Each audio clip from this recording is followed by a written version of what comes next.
This is 5 on your side at 5. Focused on you. We start tonight with the latest on the Israel-Hamas war in the Middle East. Increasing clashes along Israel's northern border with Lebanon are sparking concerns about a potential wider conflict. Good evening. I'm Mark Maxwell. Mike Bush has the night off. The U.S. is now ramping up its military support and urging Israel to delay any ground incursion into Gaza. Mike Valerio has the latest. Heightened hostilities along Israel's northern border with Lebanon. Fighting a war on two different borders is going to be something we should keep our eyes on, and we should send the message to Hezbollah, stand down, or there will be consequences. The influence of Iran-backed Hezbollah in South Lebanon is raising concerns of a potentially broader conflict. Israel now urging more northern residents to evacuate their homes. We encourage them at every opportunity, John, to make sure that we are accounting for those civilians that are in the battle space. The situation triggering a surge in military support from the United States as additional missile defense systems are dispatched and some 2,000 U.S. troops are put on standby for potential deployment. The Biden administration has proposed an additional $100 billion in foreign aid. That would include $14 billion to assist Israel, which has drawn criticism from some members of Congress. We need to have a single focus on bringing Congress together behind the support for Israel. As questions arise regarding what actions the U.S. should take to support Israel and mitigate the humanitarian crisis in Gaza, pro-Palestinian demonstrations continue in Western countries. President Biden taking to social media Sunday morning with a message that reads, quote, Israelis and Palestinians equally deserve to live in safety, dignity, and peace. Mike Valerio, 5 on your side. The U.S. State Department has ordered all non-essential personnel at the embassy in Iraq to leave the country because of heightened tensions across the region. Tomorrow and Tuesday, Central Visual and Performing Arts and collegiate high schools will be closed. Tuesday marks the one-year anniversary of the campus shooting that killed a teacher and a student at Central VPA. The school shares a campus with Collegiate High. St. Louis Public Schools have not told us if they have plans for students and faculty on that anniversary. We're learning more about a deadly incident that happened in South St. Louis. A car struck a person on Chippewa overnight. 5 on your side's Mercedes McKay spoke with a community group working to make the streets in the area safer.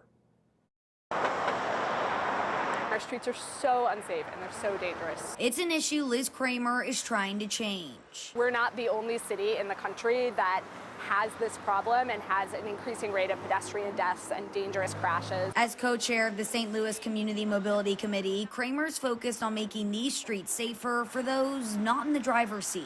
I think that it's a basic right to be able to get around your city safely and not feel threatened and not feel like you're going to die. That's why when Kramer heard a pedestrian was hit by a car here at the intersection of Chippewa and Merrimack just before 4 Sunday morning, all she could feel was heartbroken. No one should die on our streets under any circumstances, and especially not people who are out walking. Kramer says Chippewa Street has been a problem for quite some time now. She believes that part of that reason is because of just how wide the street actually is, which in turn makes drivers go even faster. When you have those narrower streets, people are going to drive a little bit more carefully. It's going to naturally slow them down. Improving infrastructure just like that on intersections across the city is one of the many things Kramer's group is fighting for. This South City troubled spot is no exception. The fatality rate for pedestrians or people bicycling increases with every additional mile of speed. While Kramer says many factors go into reckless driving, this issue boils down to livelihood. When you see something like, wow, deaths happened here because someone was walking and nothing changed, it really demotivates people to try out other modes of transportation because they feel less safe. In St. Louis, Mercedes McKay, 5 on your side. The St. Louis Board of Aldermen is considering 2 different bills related to bringing back automated traffic enforcement programs. The St. Louis Community Mobility Committee supports those proposals if they can be executed in an accountable and equitable way across the city. Happening this week, Illinois lawmakers will start their fall veto session. They'll consider overriding a number of Governor Pritzker's vetoes. They could also debate a private school tax credit scholarship program that's expected to sunset. A new mountain bike trail is open in Matson Hill Park. You can see it here. The trail is only for mountain bikers. A guided introduction was held this morning through those courses. It features drops, jumps, tight turns, and rocky terrain. to challenge intermediate and advanced trail riders. We have over 40 miles of natural surface multi-use trails that are open to mountain bikers and hikers, and a couple of our parks are even equestrian friendly. So we've got lots of trail that are available for beginners all the way up to advanced, especially this new trail that we're opening today. And you can access those new trails from the park's Stub Road Trailhead on Stub Road.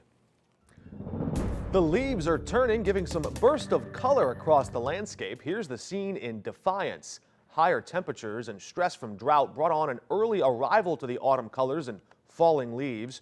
This might be the last week we see those higher temperatures.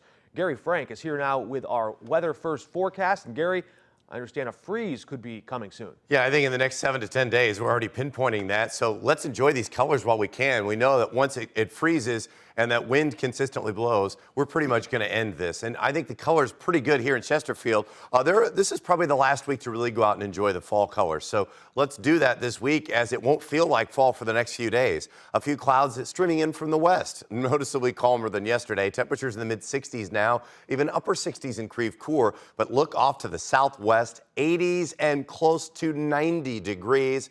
And that's what's headed our way to some degree, but especially the 80s. Over the next few hours, we'll still see temperatures fall into the low 50s this evening. And I think overall, as we head into the next few days, it's warmer. It's not very fall-like, but we do have better rain chances this week. They're starting to take shape.